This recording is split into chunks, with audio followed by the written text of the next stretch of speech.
Meu amado irmão, a paz do Senhor Jesus, é um prazer muito grande estar novamente aqui para compartilhar com você conhecimento da palavra de Deus. Se você ainda não me conhece, eu sou o pastor Maurício Correia, congrego na AD Belém, São Paulo. Hoje nós vamos estudar a lição de número 3, revista da CPAD. Lição de número 3, um assunto muito importante, mas antes de eu já compartilhar minha tela aqui com você, eu quero te convidar para fortalecer aqui este canal no YouTube.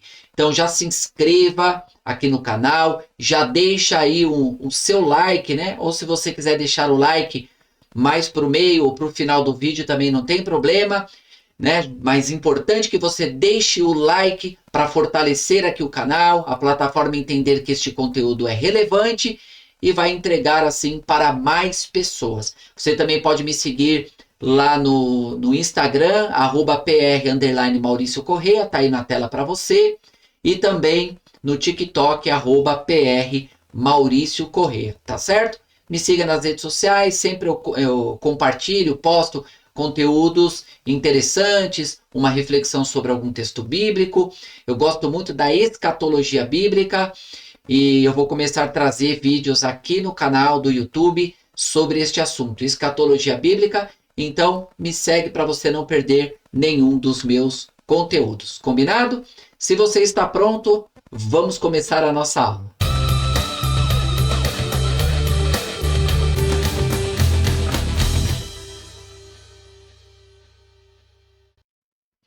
Muito bem, já estou compartilhando com você aqui a minha tela. Estamos vendo neste trimestre este tema, o Deus que governa o mundo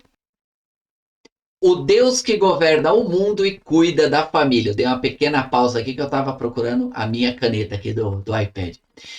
Os ensinamentos divinos nos livros de Ruth e Esther para a nossa geração, tá certo? Opa, já pintou aqui, não era para pintar. Na lição de número 1, nós estudamos duas importantes mulheres na história de um povo. Na lição de número 2, lição passada, o livro de Ruth. E na lição de hoje, olha aqui, lição de número 3, nós vamos estudar Ruth e Noemi, entrelaçadas pelo amor. Combinado? Então, já vou descer aqui, olha, para chegar na lição de número 3. Pronto, lição de número 3. Eu vou pintar de amarelo, ó, aquilo que está pintado de amarelo aqui é o que é mais relevante, é aquilo que eu considerei mais importante, então eu destaquei para sua fixação aí, combinado? O texto áureo, o título eu já disse, né? Ruth e Noemi entrelaçadas pelo amor. Texto áureo, que está em Ruth, capítulo 1, versículo de número 16. Muito importante que você pegue aí a sua Bíblia. Você pode pegar também um caderno para fazer os seus apontamentos, as suas anotações. Tudo isso é muito importante aí para fortalecer o seu aprendizado. Se ficar com alguma dúvida, eu estou à disposição. Pode deixar aqui nos comentários qual é a sua dúvida.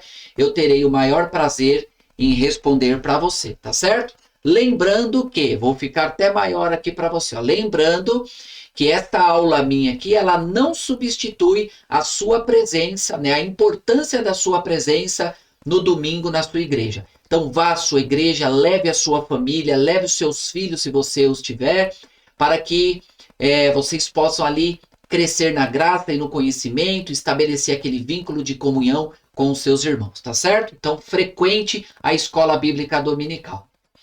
Voltamos aqui. O texto diz assim: disse, porém, Ruth: não me instes para que te deixe e me afaste de ti, porque aonde quer que tu fores, irei eu, e onde quer que pousares, à noite ali pousarei eu. O teu povo é o meu povo e o teu Deus é o meu Deus. Que declaração poderosa de Ruth, né? Verdade prática nos diz assim: amar uns aos outros sem nada exigir em troca, evidencia que Deus está em nós e nos une em relacionamentos fortes e duradouros. Eu recomendo que você faça a leitura diária aqui. Para cada dia, o nosso escritor aqui, ele recomendou uma leitura bíblica. Então é muito importante que você faça este acompanhamento. Combinado? Nós temos aqui como leitura sugerida para a nossa meditação, Ruth capítulo 1, versículos 6 ao 8, e depois dos versículos 14 ao versículo de número 19, tá certo? Vamos fazer esta leitura juntos aqui, ok? Versículo de número 6 nos diz: Então se levantou ela com suas noras e voltou dos campos de Moabe, porquanto na terra de Moabe ouviu que o Senhor tinha visitado o seu povo, dando-lhe pão. Versículo de número 7.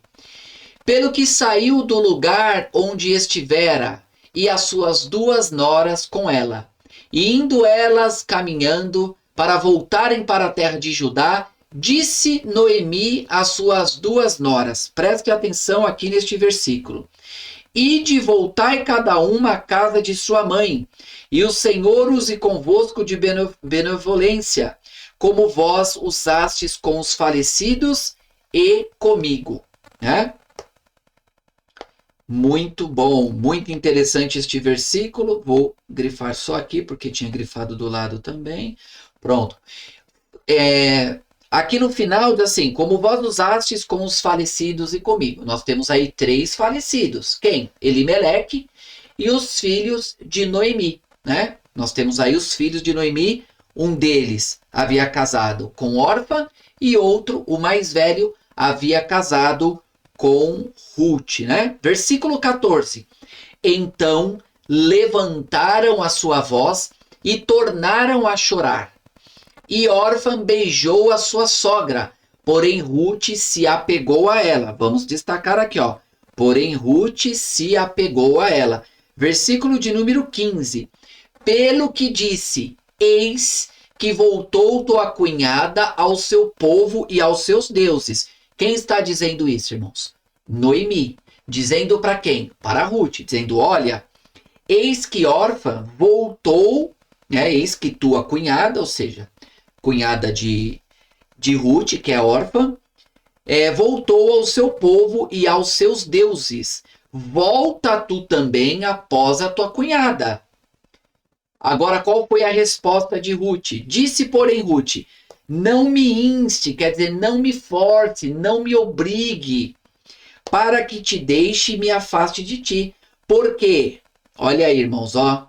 Porque aonde quer que fores, irei eu, e onde quer que pousares à noite, ali pousarei eu.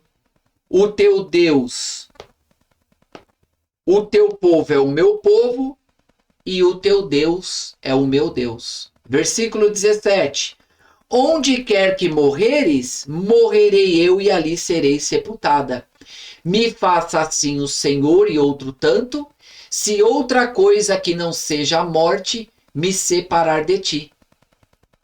Vendo ela, pois, que de todo estava resolvida para ir com ela, deixou de lhe falar nisso. Assim, pois, foram-se ambas até que chegaram a Belém. Olha aqui, ó. Chegaram a Belém. E sucedeu que, entrando elas em Belém, toda a cidade se comoveu por causa delas e diziam: não é esta Noemi?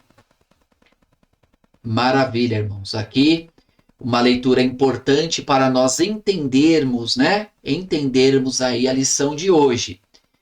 Vale dizer, muito importante, que nós já estudamos na lição de número 1 detalhes envolvendo a vida de Noemi, detalhes envolvendo a vida de Ruth, e demos uma pequena retomada na lição de número 2, tá certo? Mas hoje nós vamos retomar este assunto, vamos aprofundar um pouquinho este relacionamento tão bonito, tão forte entre Noemi e Ruth. Combinado? Vamos voltar aqui para a nossa tela. Introdução. Palavra-chave, né? Precisamos destacar aqui é amor. Introdução. Já fizemos uma visão panorâmica do livro de Ruth na lição passada, ok? Agora vamos caminhar por seus capítulos e versículos focados nos principais personagens da obra. Quem são esses personagens, irmãos? Tá aí na tela bem grande, ó. Ruth, Noemi e Boaz. E o que é que nós vamos ver nesta lição?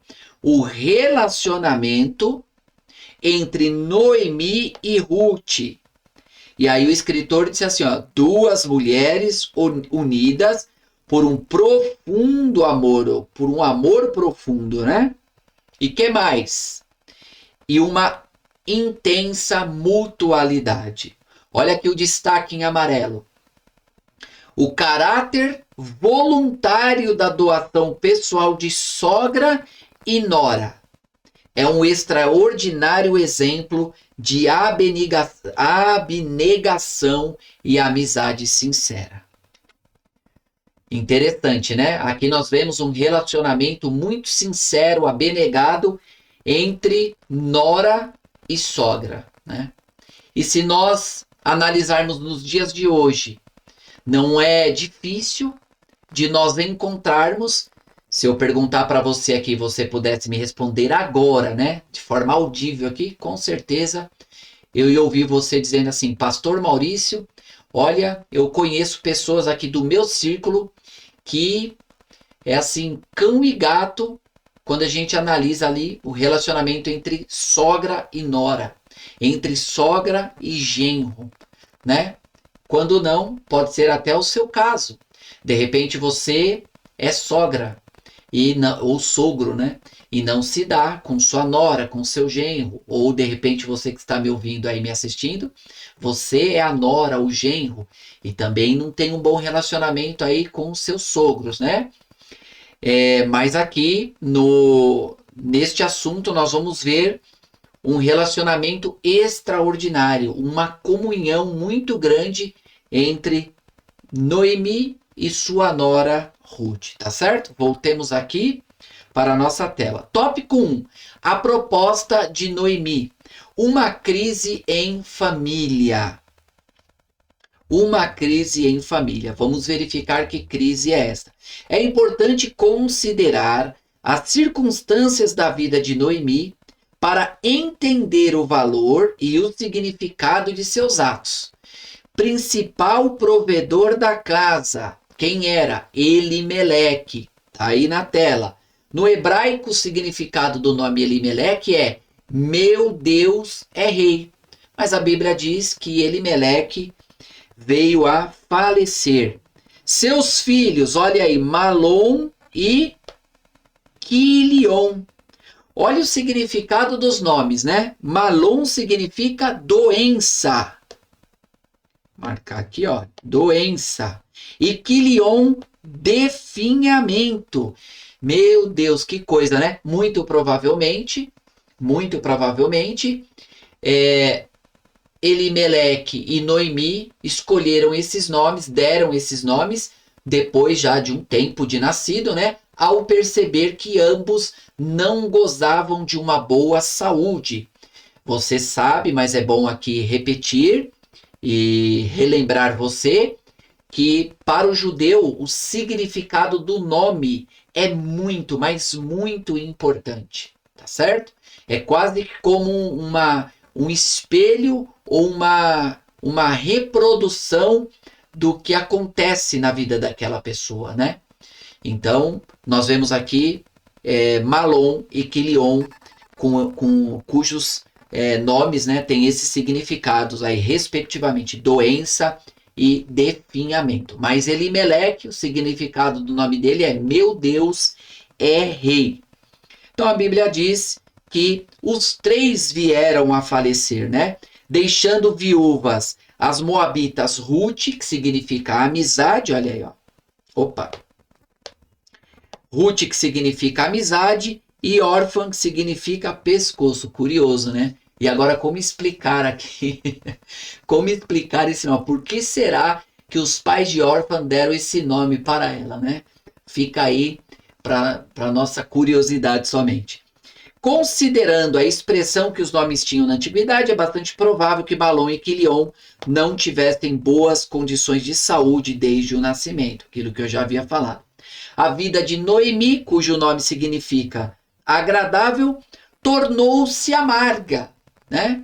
Como ela mesma diria tempos depois, preferindo ser chamada de Mara, cujo significado é amargosa, né? Então, Noemi, que perdeu ali o seu marido, perdeu os seus filhos, ela mesma sugeriu que fosse a partir de então chamada de Mara, porque a sua vida se tornou triste, sua vida se tornou amargosa, né? No ponto tópico 1 ainda, agora o ponto de número 2, tirando forças da fraqueza. Nosso escritor nos trouxe o seguinte registro aqui. Todas as pessoas, inclusive as cristãs, estão sujeitas a dias maus, não é isso? Olha aí o que está em Eclesiastes, capítulo 7, versículo de número 14. Em tempo de paz e alegria, sê feliz e aproveita-os bem. Aproveita-os bem. Quando os maus dias chegarem, reflete: Deus fez tanto um quanto o outro, a fim de que o ser humano não tenha o poder de desvendar o seu futuro. Então veja que aqui neste texto, né, há um registro. Quando os maus dias chegarem, o dia mau, meu amigo, ele chega para todos nós. Quem aí já não passou por dias de luta, dias de prova, não é verdade? Eu mesmo, agora estou falando com vocês, tem 2 meses que eu e minha esposa sepultamos, né? Minha sogra, mãe da minha esposa, faleceu, uma serva de Deus autêntica, uma mulher de Deus, uma mulher de oração, faleceu. E também, neste mês agora de junho, completei 2 anos que eu perdi na mesma semana o meu irmão e a minha mãe, né? Então, são dias maus, são dias de dor, são dias de tristeza, dias de luto que todos nós vamos passar. Mas, graças a Deus, que nós temos o Senhor, que é o nosso consolador e aquele que sempre está do nosso lado, nos guardando, colocando a sua mão no nosso coração para amenizar as nossas dores e nos dar grandes vitórias, né?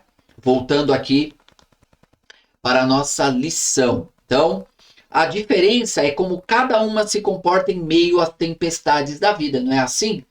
Passar por lutas nós vamos, mas como é que nós nos comportamos no momento da prova? Como é que nós nos comportamos no momento da luta, da tribulação, da dificuldade? É isso que vai fazer toda a diferença, não é verdade? Toda a diferença, tá certo?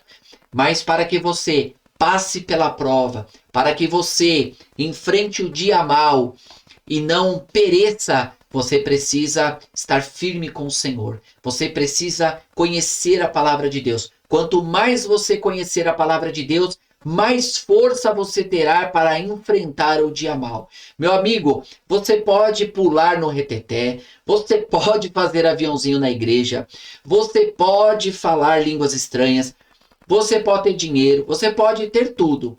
Mas se você não tiver conhecimento da palavra de Deus, se você, mais do que ler a Bíblia, né? Mais do que conhecer a Bíblia, é você conhecer o Deus da Bíblia, para ter com ele uma íntima comunhão.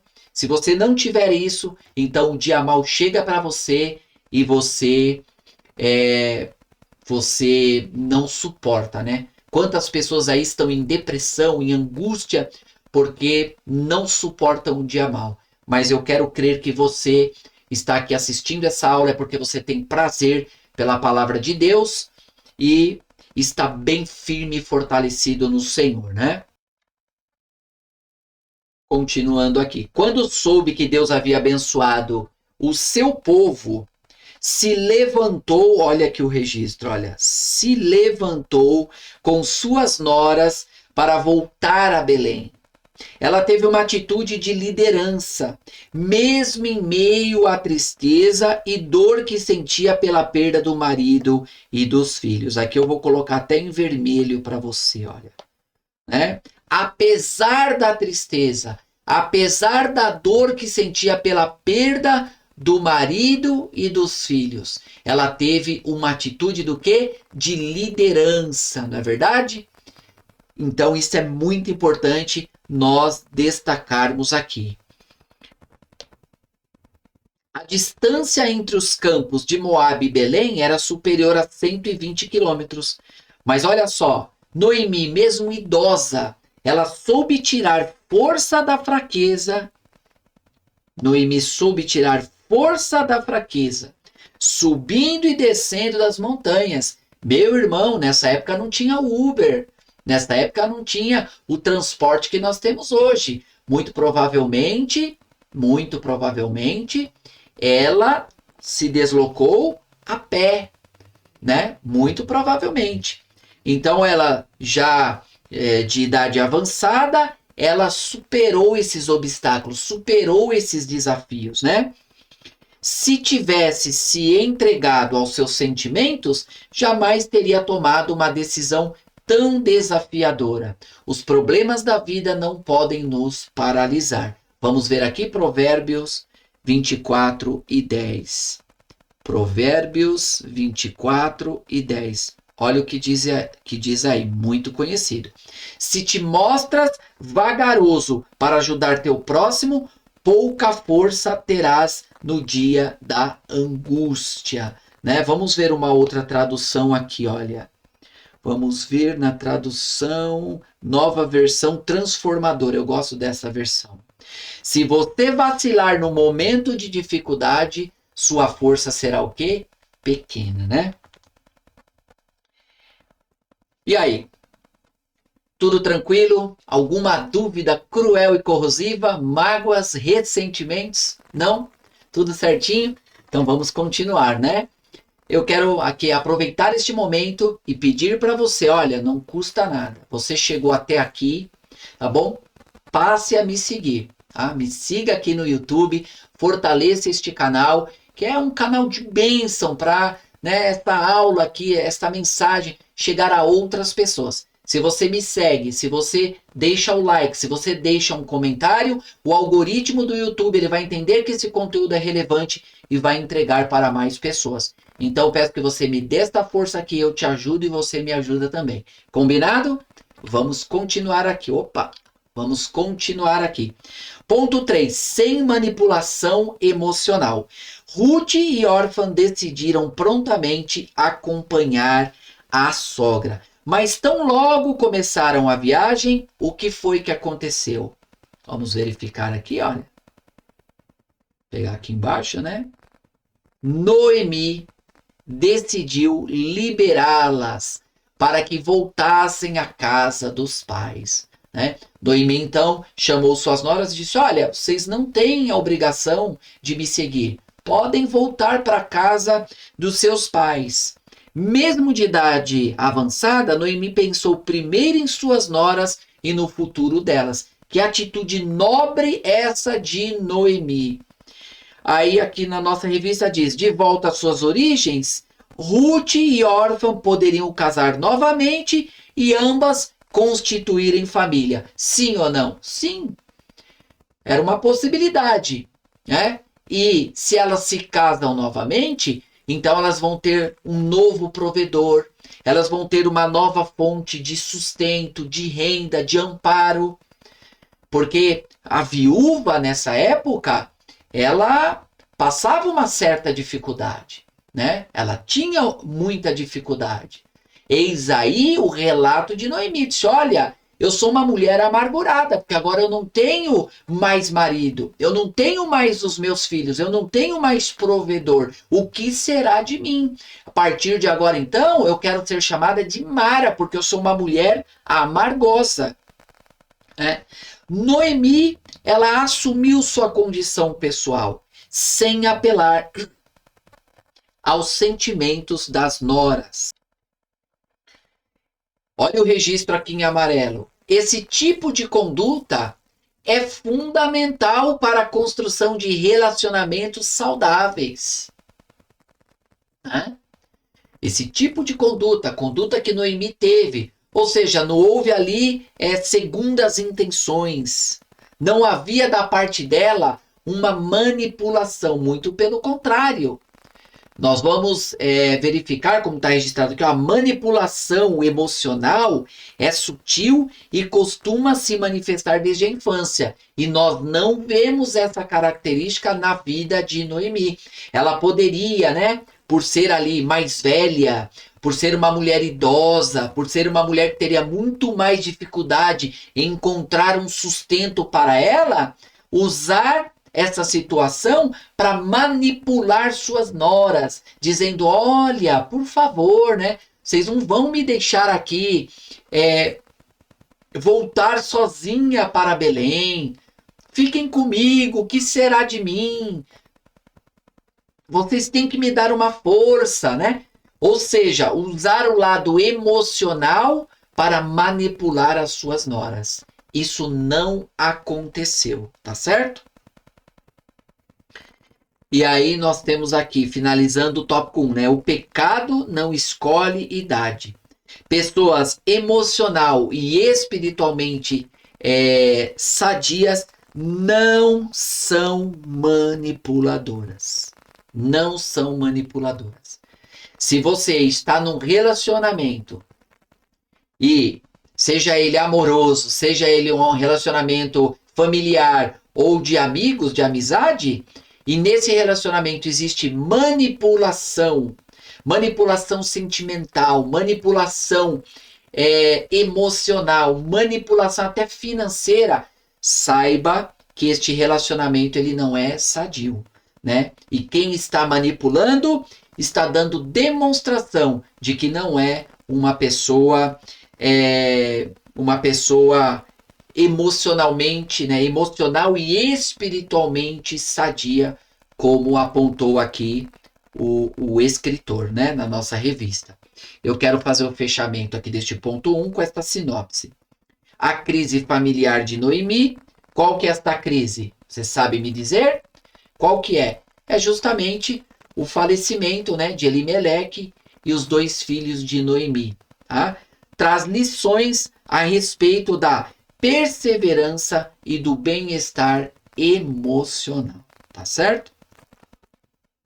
Olha que interessante aqui, ó. Isso está na revista de professor, não tem na revista de aluno. Mas eu quero compartilhar aqui com você, ó. Histórico.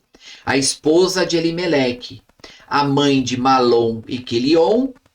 E aí, ó, sua família, por causa da fome, mudou-se para Moabe. Seu marido e filhos, enquanto estava em Moabe, morreram.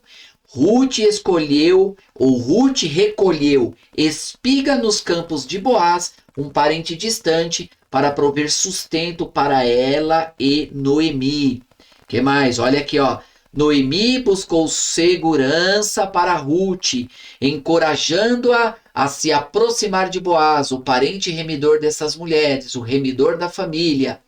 Ele cuidou de seu neto, o filho de Ruth com Boaz e avô do rei Davi. Lições de vida. Noemi, apesar de seus amargos desapontamentos, preservou ou perseverou em sua fé, né? A jornada de fé traz recompensas, quer na terra, quer na eternidade. Aqui neste comentário nós já temos, inclusive, um adiantamento de parte da história aqui, que você já sabe porque nós vimos na lição de número 1 e também alguma coisinha na lição de número 2. Então vamos aqui, olha, para o tópico 2 da lição, né? A convicção amorosa de Ruth.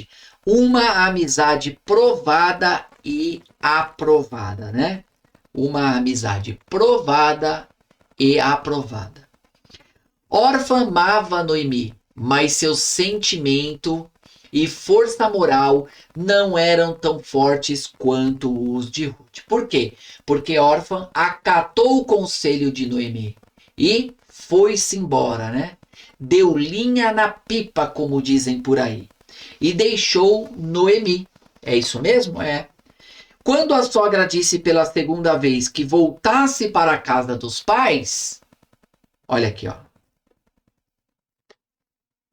Órfã se convenceu de que isso era o melhor para ela. Chorando, abraçou Noemi e voltou para o seu povo. Ruth, porém, olha aí, ó, Ruth, porém, se apegou a Noemi. Vamos colocar isso aqui em vermelho. A firmeza e o altruísmo de Noemi novamente se revelam. Ela insiste para que Ruth faça o mesmo que sua cunhada. Tá aqui, olha, Ruth capítulo 1, versículo 15. Vamos ver? Ruth capítulo 1, versículo 15. Olha o que diz aí, ó. Olhe, sua cunhada voltou para o povo e para os deuses dela, disse Noemi a Ruth. Você deveria fazer o mesmo, né?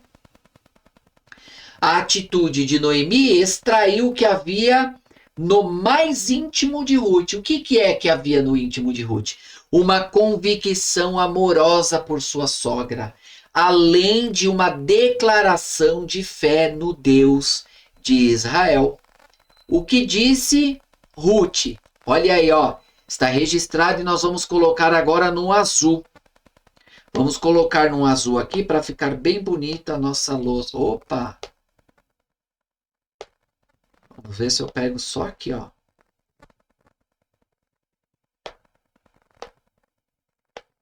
Agora sim. Aonde quer que fores, irei eu. E onde quer que pousares à noite, ali pousarei eu. O teu povo é o meu povo, o teu Deus é o meu Deus.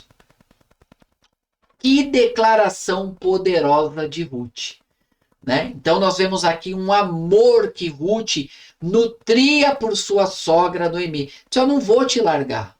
Eu não vou neste momento de dor e de perda pelo qual nós estamos passando, minha sogra, eu não vou te deixar. Você vai voltar para sua terra, vai voltar lá para Israel, eu vou contigo.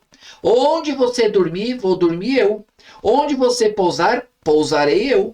Né? Onde tu fores, irei eu. E onde pousares à noite, ali pousarei eu. O teu povo é o meu povo, o teu Deus é o meu Deus. Houve ali uma conversão genuína em Ruth. Ela se apegou não só à sua sogra Noemi, ela estava apegada também à palavra, ela estava apegada ao Deus de Israel, ao Deus de Ruth. Isso mostra também que Noemi era uma mulher de bom testemunho, era uma mulher que demonstrou com a sua conduta, através do seu comportamento, ela deixou transparecer o Deus de Israel. Ela evidenciou o Deus de Israel, as obras do Deus de Israel, através da sua conduta. Se assim não fosse, jamais Ruth teria dado esta declaração. E eu quero fazer aqui uma parte com você, né? Uma parte com você. Como é que está a sua conduta? Vamos fazer uma aplicação deste ponto aqui, né? Que é o objetivo da nossa aula, é isso, é aplicar a palavra. Como é que está o seu comportamento? Será se o seu filho, será se o seu esposo, será se a sua esposa, será se a sua nora, seu genro, seu sogro, sua sogra, eles têm o desejo de servir a Deus vendo o teu comportamento? Responde aí. Vamos apertar um pouquinho aqui. Ou será se as pessoas olham e dizem assim, servir o Deus dele? Imagina, não vou mesmo. Pessoa enrolada, pessoa complicada, briguenta, encrenqueira, compra e não paga, mulherengo, mulherenga, né?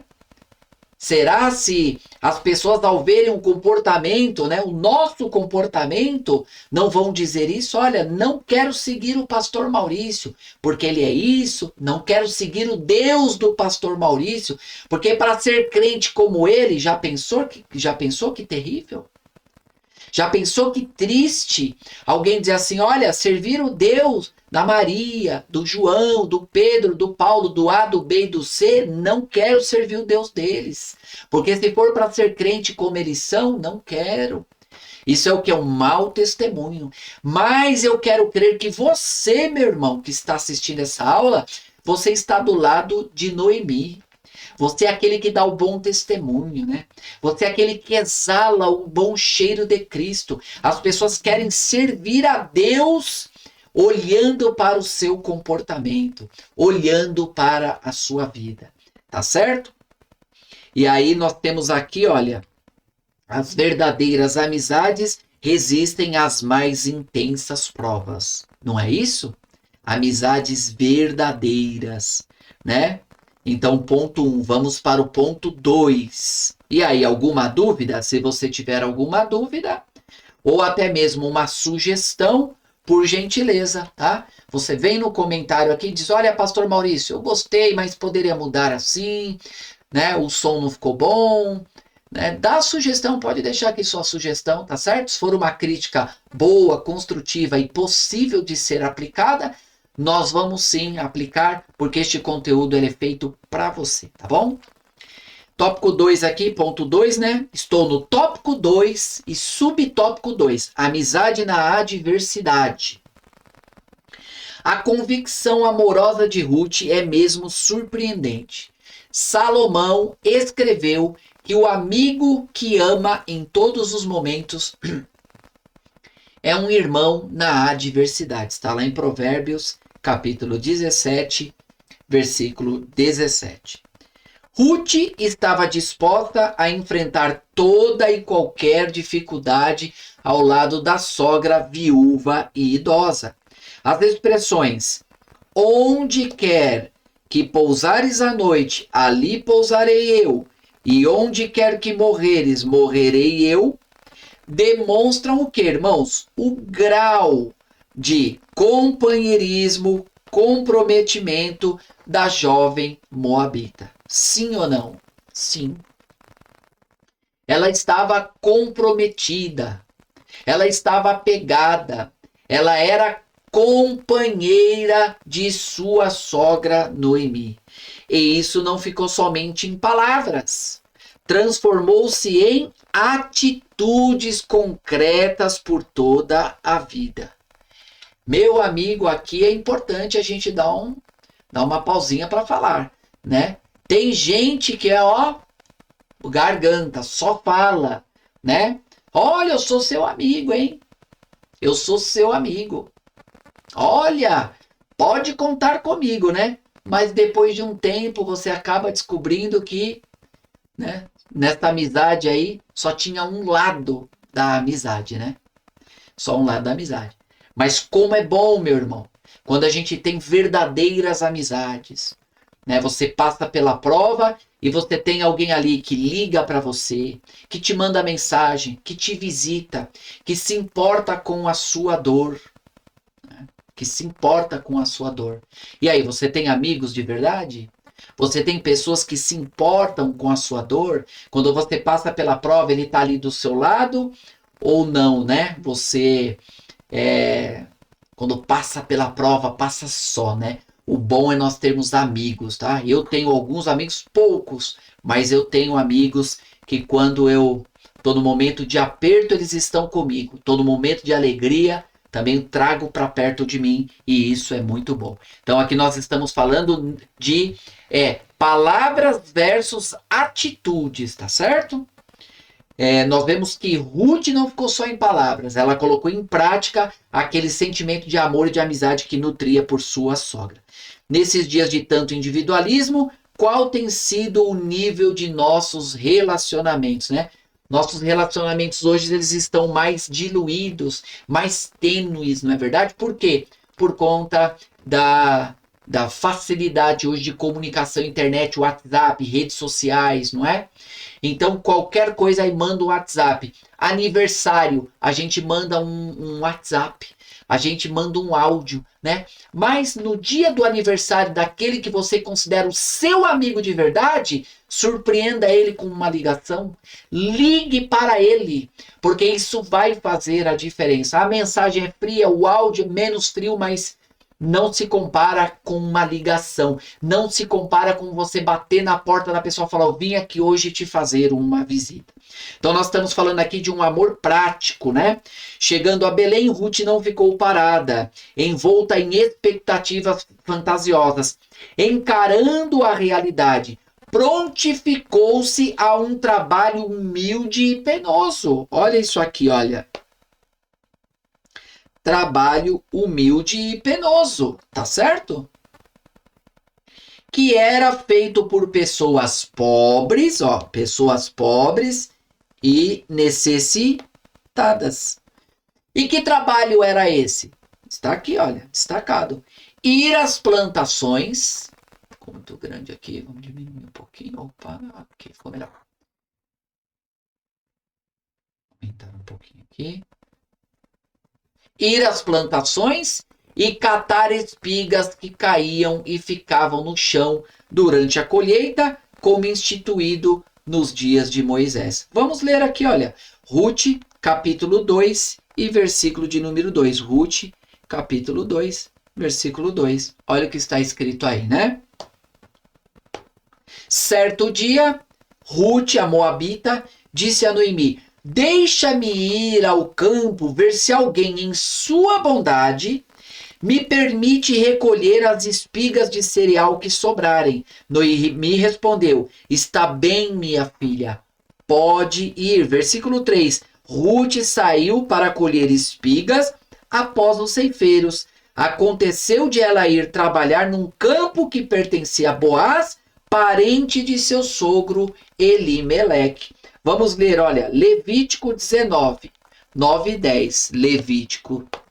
Levítico 19, versículos 9 e 10. Olha lá, 9 e 10, verde. Quando fizeram a colheita de sua terra, né? Não colham as espigas nos cantos dos campos, nem apanhem aquilo que o ceifeiro deixarem cair. Isso estava registrado na lei de Moisés. O mesmo se aplica à colheita da viúva. Não cortem até o último cacho de cada videira, nem apanhem as uvas que caírem no chão. Deixem-nas para os pobres e estrangeiros que vivem entre vocês. Eu sou o Senhor, seu Deus. Veja que esta prática de deixar algumas espigas ali pelo caminho era uma ordenança de Deus, que estava registrada na lei de Moisés. Olha aqui ainda no capítulo 23, versículo 22. Capítulo 23, versículo 22. Olha o que dizem aqui, ó. O que diz aqui, né, na palavra de Deus. Ainda em Levíticos. Quando fizerem a colheita da sua terra, não colham as espigas nos cantos dos campos e não apanhem aquilo que cair das mãos dos ceifeiros. Deixem esses grãos para os pobres e estrangeiros que vivem entre vocês. Eu sou o Senhor, seu Deus. Na verdade, é apenas uma repetição do que nós já tínhamos lido. Todos esses textos aqui, eles são repetição do que nós acabamos de ler, né? Então veja, na palavra de Deus, o princípio básico é: os ricos não podem reter para si toda a riqueza, devendo inclusive auxiliar os necessitados. Nós vemos aqui um Deus preocupado com a questão social. Nós vemos aqui um Deus preocupado com o cuidado da viúva, com o cuidado do pobre, com o cuidado do necessitado, com o cuidado do estrangeiro. Olha Deus aí preocupado com a questão social e deixou isso registrado, muito bem registrado na lei de Moisés. Agora, aí no Novo Testamento, tem alguma coisa? Tem. Vamos verificar aqui, ó. Mateus, capítulo 6, 19 a 21. Mateus, capítulo 6, vamos passando aqui. Mateus, capítulo 6, 19 ao 21. Olha aqui, ó. Não ajuntem 19, 20, 21. Tesouros aqui na terra, onde as traças e a ferrugem os destroem, os ladrões arrombam o caso e os furtam. Ajuntem seus tesouros no céu, onde traças e ferrugem. Na verdade, este texto, né? Esse texto aqui, ele Está falando mais sobre essa questão de onde nós devemos juntar o nosso tesouro, né? Vamos ver 1 Timóteo 6, 17 a 19. 1 Timóteo 6, do 17 ao 19. O que é que está registrado aí, ó? Olha aqui, ó. Ensine aos ricos deste mundo que não se orgulhem nem confiem em seu dinheiro, que é incerto. Sua confiança deve estar em Deus, que provê ricamente tudo de que necessitamos para a nossa satisfação. Aqui sim, né? Diga-lhes que usem seu dinheiro para fazer o bem. Devem ser ricos em boas obras e generosos com os necessitados, sempre prontos a repartir. Desse modo, acumularão tesouros para si, como um alicerce firme para o futuro, a fim de experimentarem a verdadeira vida. Aqui nós vemos um Deus muito preocupado com a questão social e com o amparo das pessoas mais necessitadas.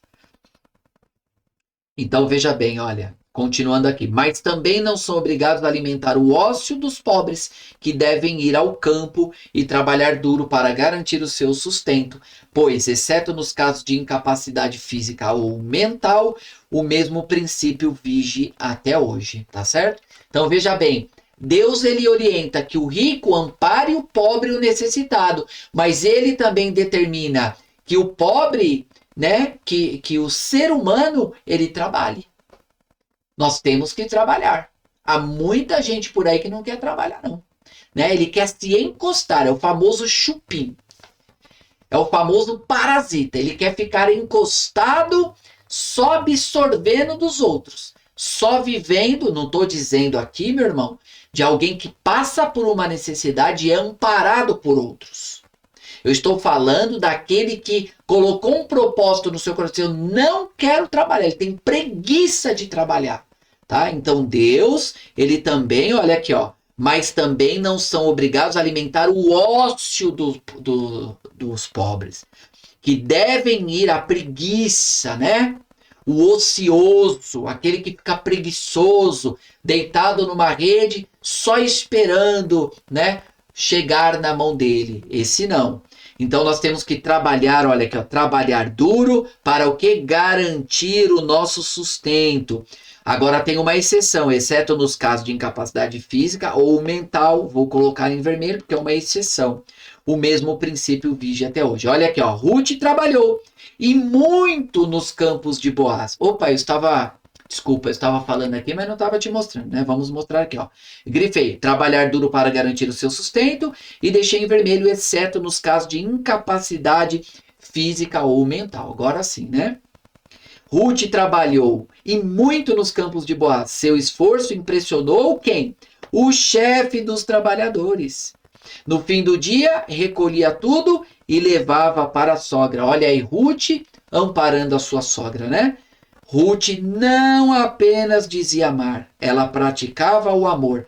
1 de João, capítulo 3 e versículo 18. É isso mesmo? Vamos ver. O que está aí, ó? 3 e 18.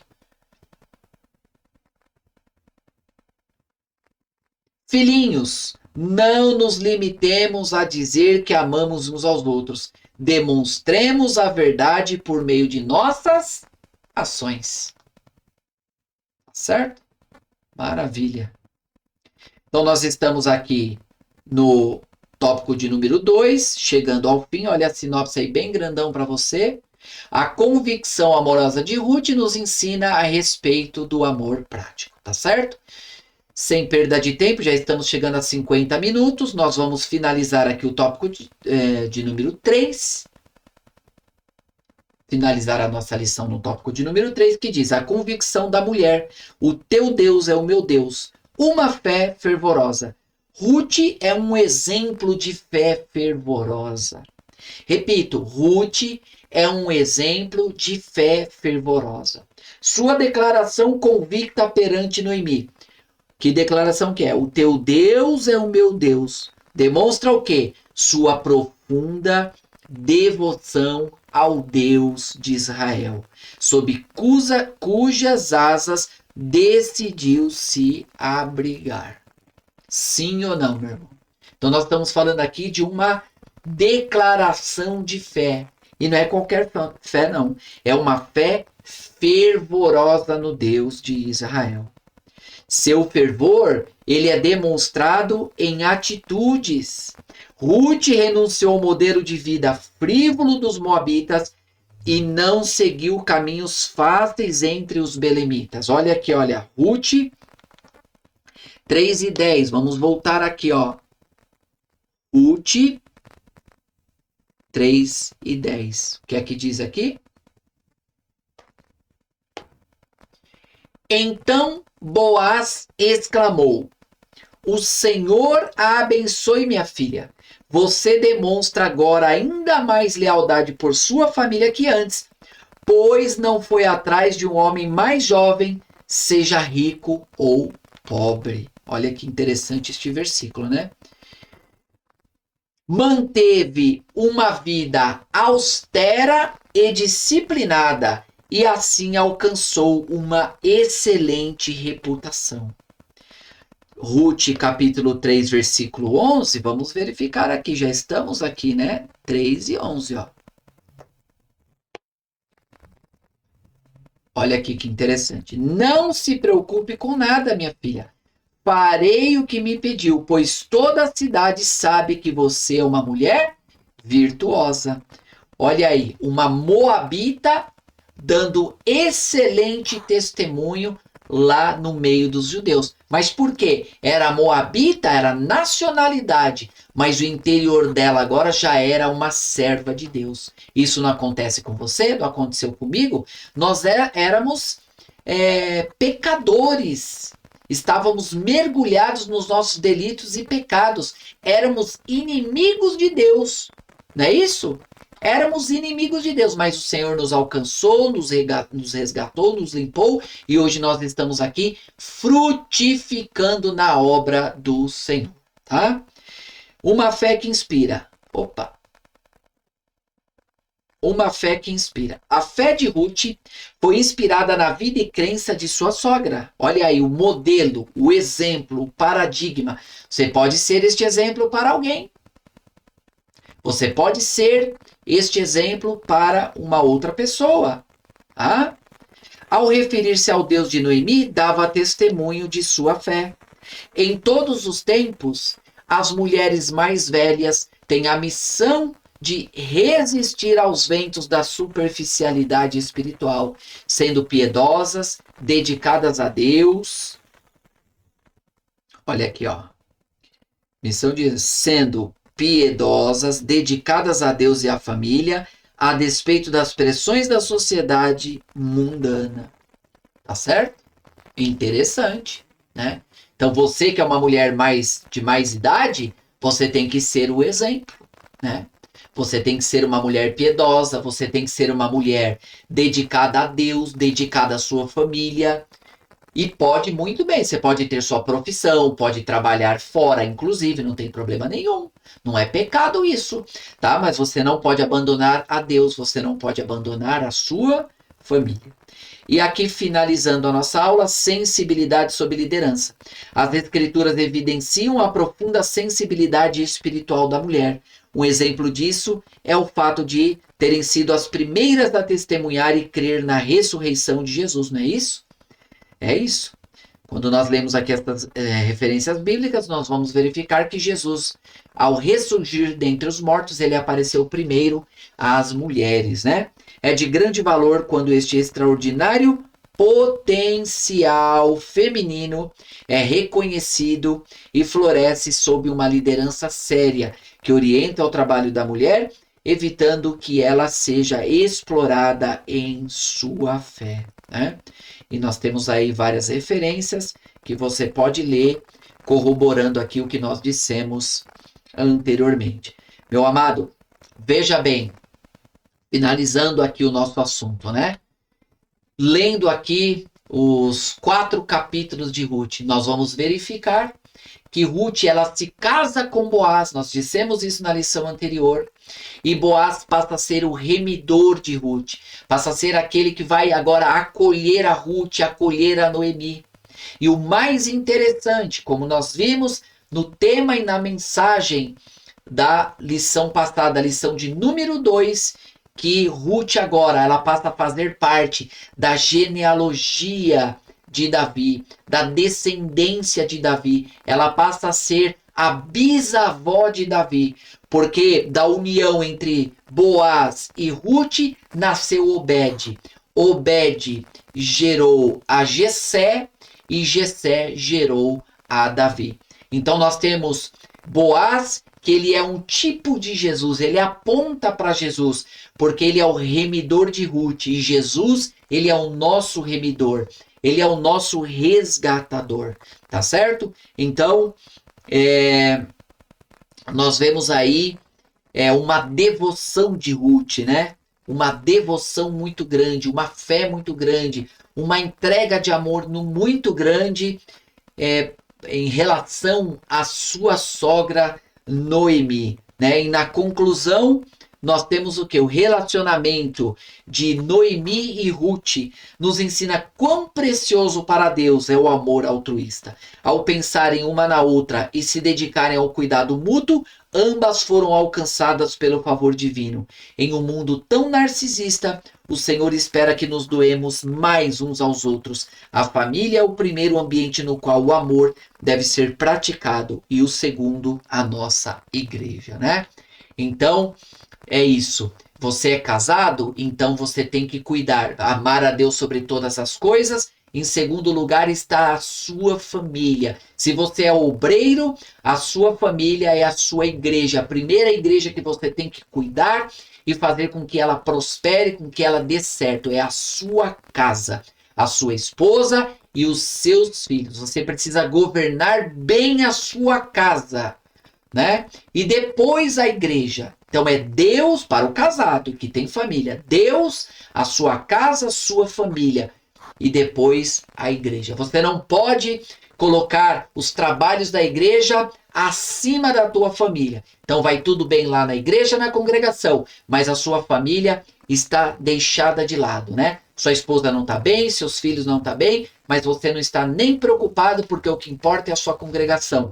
Não é assim que a palavra de Deus diz. Você tem que cuidar bem da sua esposa, você tem que zelar por ela, zelar pela sua vida espiritual, sua vida sentimental, sua vida emocional, sua saúde física, dando para ela amor, carinho, atenção, sendo o provedor da sua esposa e o provedor da sua casa e dos seus filhos. É isso que Deus, Ele quer de nós. Meu querido irmão, foi muito bom estar com você aqui. Tá certo? Não deixa de me seguir, de curtir esse vídeo, de dar o seu like, deixar aqui o seu comentário e nós voltamos, se o Senhor permitir, na nossa próxima aula. Um forte abraço e que Deus te abençoe em nome de Jesus. Amém.